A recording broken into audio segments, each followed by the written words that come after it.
Taiwan की आजादी के समर्थन में उठती आवाजें और अमेरिका द्वारा ताइवान का समर्थन करना चीन को पसंद नहीं आ रहा। चीन इससे पूरी तरह से बौखलाया हुआ है। बौखलाहट इतनी बढ़ गई है कि अब तो उसने ऐलान कर दिया है कि वो ताइवानी प्रधानमंत्री के साथ साथ कई नेताओं को सजा देगा। दरअसल चीन की कम्युनिस्ट सरकार ने ऐलान किया कि वो ताइवान की आजादी का समर्थन करने वाले लोगों को आजीवन अपराधी बनाएगा।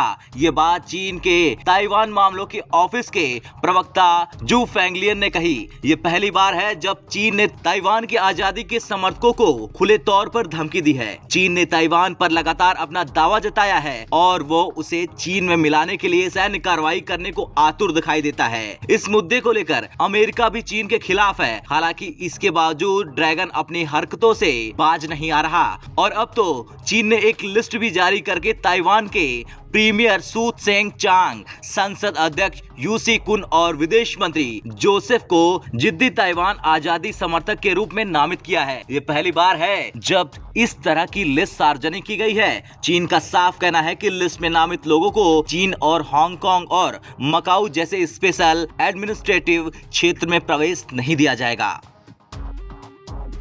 फेंगलियन ने कहा कि ब्लैक लिस्ट में डाले गए लोगों को संस्थाओं या चीन के लोगों के साथ सहयोग करने की इजाजत बिल्कुल नहीं दी जाएगी। उन्होंने यह भी कहा कि चीन इन लोगों के खिलाफ कोई अन्य जरूर उपाय करेगा। हम ताइवान की आजादी चाहने वाले लोगों को साफ संदेश देना चाहते हैं। जो लोग अपने पूर्वजों को भूल जाते हैं, मातृभूमि को धोखा देते हैं, देश को तोड़ने का काम करते हैं, उनका अंत भी अच्छा नहीं हो सकता। लोगों द्वारा उन्हें ठुकरा दिया जाएगा। तो वहीं ताइवान के खुफिया विभाग के प्रमुख चेन मिंग टोंग ने कहा कि उनके कार्यालय में तो चीन और ताइवान के बीच सशस्त्र युद्ध नहीं ही होगा।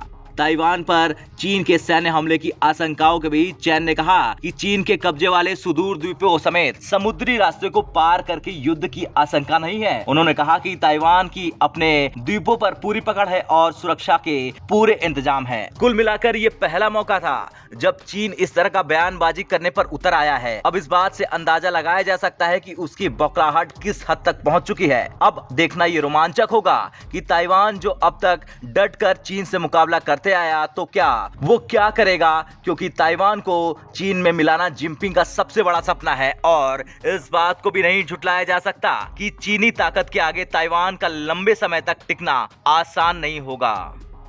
ब्यूरो रिपोर्ट, भारत तक।